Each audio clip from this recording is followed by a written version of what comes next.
Hello guys, কেমন আছো তোমরা সবাই? আশা করি সবাই অনেক অনেক ভালো আছো। আমিও ভালো আছি। আজকে আমার বৌমার রিকোয়েস্টে একটা মেকআপ টিউটোরিয়াল শেয়ার করব।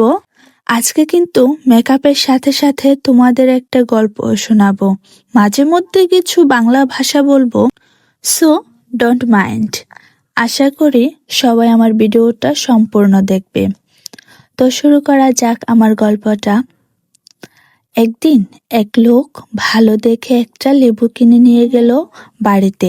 পাশে থেকে আরেকজন বলে উঠল, লেবুটা ভালো করে চিপ দাও, সম্পূর্ণ রস বের করো। লেবুটা অনেক ভালো পেয়ে ওই ব্যক্তি লেবুটাকে এমন ভাবে চিপতে শুরু করলো যে রস তো বের হলোই, সাথে সাথে কষও বের করে ফেললো। তারা একটা বারও মাথায় নিল না যে লেবুটাকে এত চিপলে লেবুটা তেতো হয়ে যাবে।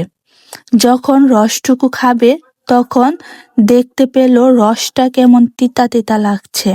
তখন লোকগুলো বলতে শুরু করলো, কেউ বলল লেবুটাই ভালো না, আবার আরেকজন বলে উঠল লেবুর জাতটাই ভালো না। কিন্তু কেউ তাদের দোষটা দেখলো না।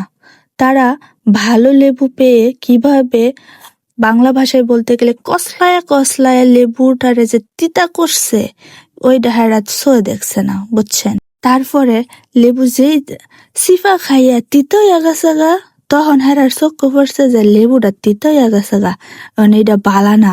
আসলে হেরা যে ছিপ্পা এটার তিতা বানাইছে, এটার কোনো হেরার কোনো শৈল লাগছে না, এটা কোনো হেরার দোষ না, এটা লেবুর দোষ।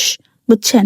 আমাদের চারপাশেও ঠিক এমন কিছু মানুষ আছে যারা কাল সাপের মতো আরেকজনের লাইফে এসে এন্ট্রি করে, তারপর তাদের জীবনটাকে বিষাক্ত বানিয়ে ফেলে। যখন তাদের করা এই বিষাক্ত ব্যবহার আর তিতা ব্যবহারগুলো কসলানোর পরে যে তিতাটা ওই জায়গা মানুষটা এই তিতা ব্যবহার গুলো আবার তাগরে দেওয়া শুরু করে, তখন তাদের আর ওইটা একদমই ভালো লাগে না।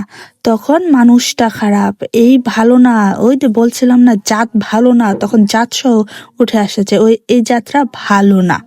আসলে তারা কি করছে, ওইটা তাদের চোখেই পড়ে না। তুমি একজনের জীবন তিতা করে দিলে ওই মানুষটাও তোমার জীবনে তিতাই ছাড়বে। তুমি সুন্দর আর ভালো ব্যবহার করলে তোমার সাথেও সবাই সুন্দর আর ভালো ব্যবহারই করবে।